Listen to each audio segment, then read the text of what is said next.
Is Victor Wembanyama about to break the NBA?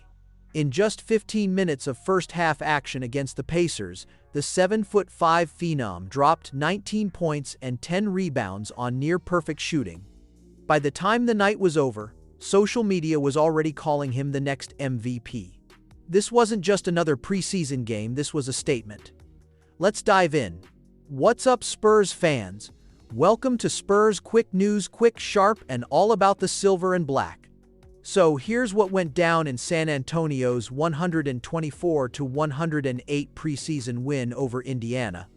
Wembanyama finished with 27 points, 11 rebounds, 4 assists, 3 steals, and a block on an absurdly efficient 9 of 1 shooting, including 2 of 3 from deep, and a perfect 7 of 7 from the charity stripe.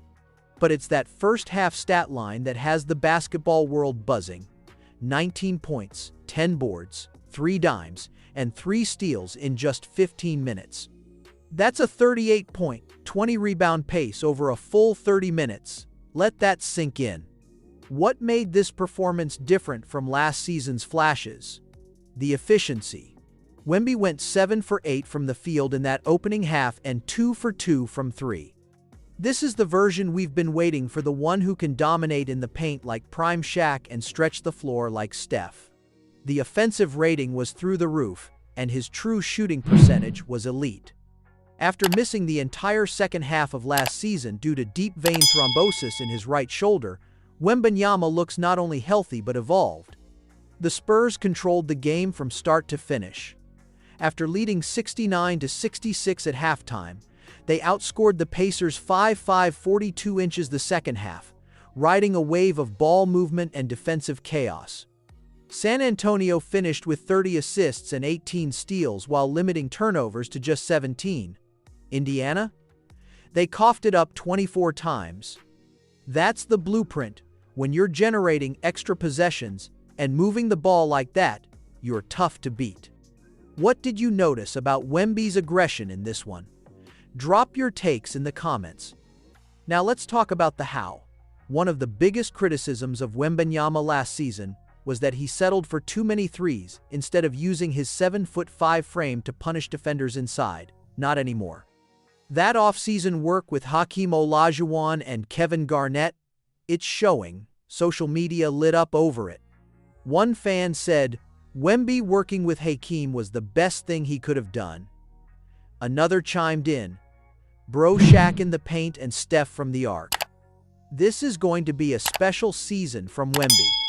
And they're not wrong. Watch the tape. Wembanyama is backing down defenders with purpose now, using his body to create space, finishing through contact. There was one sequence where he shoved 7'1" J. Huff aside like he was a traffic cone, and threw down a putback dunk without even leaving the ground. Fans couldn't believe it.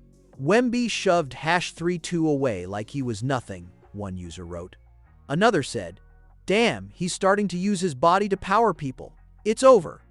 Head coach Mitch Johnson has also installed more Spain pick and rolls, handoff actions, and 5-out spacing concepts to maximize Wemby's versatility. This isn't just isolation ball, it's structured chaos designed to get him touches in advantageous positions. When he's working off the elbow, he can either pop for 3, attack the rim, or hit cutters with pinpoint passes. His 4 assists against the Pacers came from exactly these kinds of reads. Here's the historical context. When Tim Duncan, Tony Parker, and Manu Ginobili were in their primes, the Spurs thrived on ball movement and high IQ basketball.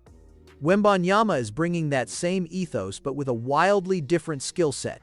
He's not Duncan posting up for 20 seconds. He's running the floor in transition, pulling up from 28 feet, and blocking shots at the rim all in the same possession. If you're enjoying the breakdown, make sure you tap that subscribe button so you never miss these deep dives. Let's zoom out for a second. The Spurs had 6 players in double figures against Indiana. Wemby led the way. Luke Kornet added 16 points and 7 boards. Stephon Castle contributed 14 and 4 assists, and Keldon Johnson chipped in 14 and 3 rebounds. That's depth. That's the kind of balanced attack that can carry a team through an 82-game grind. Wembanyama is still on his rookie-scale contract, which gives the front office flexibility to build around him. Stephon Castle is coming off a Rookie of the Year campaign and is due for a second-year leap. Dylan Harper, the No. 2 pick in the 2025 draft, is just getting his feet wet in the system. And De'Aaron Fox, acquired at the trade deadline last season, brings the playmaking and speed this roster desperately needed. Fox is expected to miss opening night with a hamstring issue, but when he's healthy, the Fox-Wembanyama pick and roll is going to be a nightmare for opponents. Johnson is staggering lineups to make sure Wemby has floor spacers around him at all times. Against the Pacers, that meant Harrison Barnes, Julian Champagnie, and Keldon Johnson rotating in to stretch the defense while Wemby operated inside. The Spurs are also leveraging their mid-level exceptions wisely, adding veterans like Kelly Olynyk and Lindy Waters III to provide shooting and playoff experience. Who do you think should close games alongside Wemby? Let us know below. Okay, let's pump the brakes for a second. This was a preseason game against a Pacers team that lacks elite size at the center position.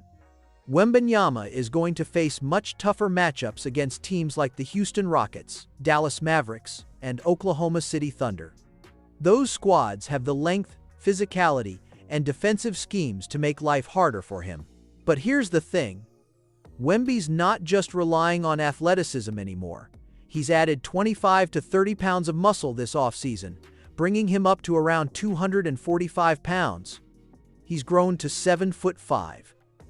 He spent 10 days training with Shaolin monks in China, working on flexibility, balance, and mental discipline. This isn't just hype, it's tangible physical and mental development. The weaknesses are still there. Turnovers can pile up when he's trying to do too much. Spacing remains an issue when Castle and Harper are on the floor together. Foul trouble is a real concern when he's chasing blocks, but the upside? One bold fan said it best: Jokic finally has some competition. That's the conversation we're having now. Is Wembanyama ready to crack the MVP race in his third season? Here's what to watch next. Can he sustain this level of aggression and efficiency against elite defenses? Can he stay healthy for a full 82-game season after last year's blood clot scare? And most importantly, can the Spurs make a legitimate playoff push? What's your realistic expectation for the Spurs this season? Drop a comment and let's talk.